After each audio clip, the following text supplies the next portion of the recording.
Salut chers frères et sœurs de lumière, j'espère que vous vous portez très bien.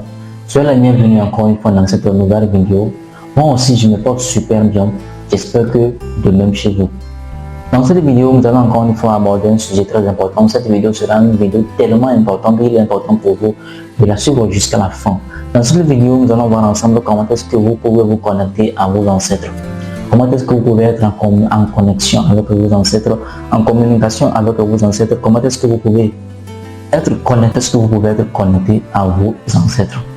Je vais vous donner ici 4 clés, 4 secrets ou du moins 4 façons pour vous connaître et pour vous connecter autant pour moi de vos ancêtres, pour vous connecter avec vos ancêtres, pour être en connexion en tout moment avec vos ancêtres.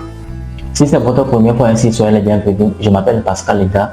Je suis coach en éveil de conscience. Sur cette chaîne, nous parlons de la spiritualité, de la métaphysique, du développement personnel, de quelques règles de l'univers qui vont nous permettre ici de mener une vie de succès, de prospérité, mais surtout une vie d'abondance. Alors, si vous voulez faire partir de cette aventure, vous savez quoi faire. Abonnez-vous, sonnez la cloche de notification et surtout, partagez maximum toutes les vidéos qui passeront sur cette chaîne. Alors, comme je viens de le dire dans cette vidéo, nous allons voir ensemble comment est-ce que vous pouvez vous communiquer, vous pouvez vous connecter à vos ancêtres. Comment est-ce que vous pouvez être en communication avec vos ancêtres? Comment est-ce que vous pouvez être en communion, et en connexion, vous connecter avec vos ancêtres? Vous connecter avec nos ancêtres, c'est l'une des choses la plus importante que nous puissions, que vous pouvez faire. Pourquoi? Parce qu'il faut comprendre que ce n'est pas parce que la personne est décédée et que c'est fini pour lui.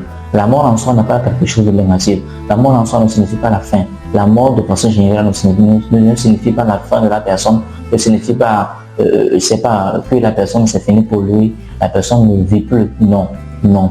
La mort n'existe pas. La mort c'est justement une transformation. La mort c'est justement une façon pour l'individu de voyager. Puisque je l'avais dit dans une vidéo que sur Terre, nous tous nous sommes venus pour faire une mission. Nous sommes tous des soldats sur Terre. Je vais vous l'expliquer ainsi. C'est un peu, je prends toujours l'exemple d'un soldat, ok? Parce qu'un soldat veut aller à la guerre, le soldat porte son treillis, ok? Parce que le treillis est adapté à sa mission, ouais. Donc il porte le treillis pour pouvoir s'adapter à la mission qu'on lui a confiée. Maintenant, à l'approche de la mission, c'est-à-dire après la fin, à la fin de la mission, est-ce que le soldat va encore porter le treillis à la mission? Je pense que non. Le soldat va se débarrasser de son treillis parce que sa mission a pris fin, n'est-ce pas? Donc c'est de cette façon que nous tous, lorsque nous sommes sur Terre, lorsque nous sommes venus sur Terre, nous sommes tous des soldats. Nous sommes tous des soldats pour faire une mission sur Terre. Et le treillis qui nous a été remis pour s'adapter à cette mission qui nous a été confiée, c'est le corps. Le corps, c'est un treillis. Nous, en réalité, nous sommes l'âme. Nous sommes l'âme. Donc, à la fin de notre mission, lorsque nous allons terminer notre mission, nous devons nous débarrasser de notre corps, qui est le treillis. Voilà pourquoi on enterre le corps. Lorsqu'on enterre une personne, ce n'est pas la personne en soi qu'on enterre, c'est son corps qu'on enterre. La personne en soi, elle est partie de peu. Parce que la personne en soi, c'est l'âme en fait. C'est l'âme et on ne peut pas le voir avec les yeux. À moins que vous avez la capacité de le voir au-delà du physique, notamment le troisième œil. Donc ça, c'est justement une petite parenthèse. Donc comme je viens de le dire, vos ancêtres vivent. Vos ancêtres sont toujours là, près de vous, etc. Et si vous ne créez pas de bonnes conditions qui vont leur permettre ici de pouvoir être en communication avec vous, de pouvoir être en connexion avec vous, vous n'allez pas les sentir, vous n'allez pas bénéficier de leur avantage. Mais peu importe notre ignorance, malgré notre ignorance, ils continuent de venir, ils continuent de nous assister, ils continuent de nous aider, ils continuent de nous protéger. Alors il est important pour nous désormais de pouvoir de ne plus être ignorants, de vraiment apprendre désormais sur comment nous pouvons être en communication, sur comment est-ce que nous pouvons être connectés à eux. Donc voilà pourquoi dans cette vidéo, je vais rapidement vous donner 4 façons pour vous connecter avec vos ancêtres. La première façon, c'est de visiter les tombes de vos ancêtres. Ok? Si vous savez peut-être que, si vous connaissez là où est-ce que, ou du moins c'est là où on a enterré certaines personnes dans votre famille, votre arrière-grand-papa, votre grand-papa, etc. C'est-à-dire une personne qui est décédée, une personne qui s'est transformée, une personne qui ne vit plus sur le plan physique, qui est rentrée sur le plan astral, etc. Si vous connaissez là où on les a enterrés, il vous suffit tout simplement de visiter les tombes, de vos ancêtres. Ok, allez au village et allez visiter les tombes de vos ancêtres, c'est très important. Je sais que les croyants, les chrétiens ici vont me dire que non, c'est sorcier, c'est diabolique, tout ça. Non. Regardez même en Europe, regardez comment est-ce qu'en Europe les cimetières sont tellement propres. Regardez comment ils entretiennent là-bas. Regardez comment ils entretiennent leur cimetière. Comme si c'était une maison. Vous pouvez dormir même sur, voilà quoi, sur un tombe là-bas, on entretient tellement bien. Eux-mêmes savent ce qu'ils font. Même dans la Bible, lorsqu'une personne vous prie, qu'est-ce qu'il dit? Il dit Dieu d'Abraham, Dieu de Jacob. Pourquoi il ajoute Abraham ou Jacob? Ça veut dire le Dieu de ses ancêtres. On n'ignore pas ses ancêtres. Les ancêtres, ce sont vos ancêtres. Mais il faut aussi comprendre quelque chose. Lorsque je parle ici des ancêtres, il faut comprendre que je fais allusion à vos ancêtres méritants ou encore à vos ancêtres de lumière. Parce que ce n'est pas tous vos ancêtres qui ont vécu dans la positivité. Ce n'est pas tous vos parents, tous vos arrière-grands-parents qui ont vécu dans la positivité. Ce n'est pas tous les moments de votre famille qui ont vécu, qui sont décédés, qui ont vécu dans la positivité. Il y a certaines personnes qui ont fait des choses négatives, certaines personnes qui n'ont pas connu la pureté avant de partir. Donc, vous n'avez pas besoin de ces personnes. Vous avez besoin ici de vos ancêtres méritants. Si vous connaissez leur nom, allez, si vous connaissez leur tombe, allez sur leur tombe, balayez là-bas, entretenez là-bas, restez là-bas. Vous pouvez, voilà quoi, restez là-bas, prenez de belles airs, communiquez avec eux comme s'ils étaient présents près de vous. Puisqu'ils sont là, eux ils vous voient, vous ne pouvez pas les voir. Parce que eux, ils n'ont plus le corps. Ils n'ont plus le corps. Nous sommes des prisonniers dans notre corps. Voilà pourquoi un philosophe disait que le corps est le tombeau de l'âme. Comprenez? Ça, c'est la première façon. Visiter le tombeau de vos ancêtres.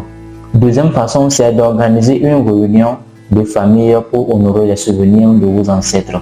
Ok? Au moins une fois par mois, faites un effort d'organiser une petite réunion pour honorer les souvenirs de vos ancêtres. Ok? Une réunion au cours duquel vous tous vous allez être là, tous les membres de la famille, vous allez être là, vous allez communiquer, discuter en mémoire de vos ancêtres. Vous allez parler de vos ancêtres, vous allez parler de vos arrière-grands-parents, etc. Toutes ces personnes qui sont décédées dans votre famille. Organisez une petite réunion de famille en souvenir de leur mémoire, pour honorer leur, etc. Pour leur honorer en fait. Quoi. Vous voyez un peu. Donc discuter, voilà, préparer même s'il le faut, etc. Ça, normalement, c'est une meilleure façon pour vous connecter avec vos ancêtres. Troisième façon, c'est la méditation. La méditation également, c'est très important lorsque vous voulez vous communiquer ou si vous voulez vous connecter avec vos ancêtres. La méditation ici va vous permettre vraiment de trouver votre paix intérieure et automatiquement d'être connecté avec vos ancêtres. Surtout en méditant, projetez vos intentions sur la personne en question. Si vous avez une idée de la personne, une image qui représente la personne, soit une photo, ou soit si vous connaissez la personne quand il était en vie, voilà, quand il vivait sur le plan physique, là vous pouvez fermer les yeux, commencer à imaginer la personne, commencer à voir la personne, commencer à voir l'image, l'imagination, ce qu'on appelle la visualisation, commencer à visualiser la personne, comment est-ce qu'il était, si c'est peut-être une photo que vous avez vue de la personne, regardez tout simplement la photo, rappelez-vous de la personne, de la photo, imaginez la photo, imaginez la personne sur la photo, etc. Ça va vraiment vous permettre de vous connecter avec la personne en question, de vous connecter avec vos ancêtres. Quatrième façon également pour vous connecter à vos ancêtres, c'est quoi? C'est la libation. Normalement, je vais mettre ça en première position, mais ce n'est pas grave. La libation également, c'est l'une des choses les plus importantes pour vous, qui va vous permettre ici de vous connecter avec vos ancêtres. C'est quelque chose que nos ancêtres faisaient jusqu'à maintenant en Afrique. Quand on fait la libation, c'est important. Ok, la libation, c'est quoi? C'est le fait de donner une offrande sous forme de liquide à vos ancêtres. Ok, après je ferai une vidéo pour vous dire comment faire une bonne libation. Ok, c'est une liquide que vous allez donner à vos ancêtres. Si vous connaissez leur nom, vous allez tout simplement évoquer leur nom et puis leur donner le liquide, soit de la boisson s'il le faut, et puis voilà. Ok, donc la libation également, c'est une pratique tellement géniale, une pratique tellement importante si vous voulez vous connecter avec vos ancêtres. Alors, pour récapituler, je viens de le dire, 4 façons pour se connecter avec ses ancêtres. Première façon, c'est de visiter la tombe de ses ancêtres. Deuxième façon, c'est d'organiser des réunions de famille pour honorer les souvenirs de vos ancêtres. Troisième façon, c'est la méditation. Méditation pour projeter ses intentions sur la personne en question, ou du moins sur vos ancêtres en question. Quatrième façon, c'est la libation. C'est la libation. La libation également, c'est une meilleure façon pour vous connecter avec vos ancêtres. Comme je vous aime, je vais maintenant vous donner un bonus qui sera la cinquième façon pour vous connecter également avec vos ancêtres. C'est d'avoir les photos de vos ancêtres dans votre chambre, dans votre salon. Il faut avoir quelques photos de vos ancêtres méritants dans votre salon, soit dans votre chambre. Ok. simple fait d'avoir les photos dans votre chambre, de les voir chaque matin, de parler de parler à ces photos comme si c'était eux, ça va vous permettre de vous connecter avec eux. Ok, j'espère que cette vidéo vous a appris quelque chose. Si c'est le cas, n'hésitez pas de me le faire savoir dans les commentaires. Merci surtout de partager cette vidéo à un maximum de personnes pour sauver l'humanité. Alors on se voit à la prochaine. Ciao.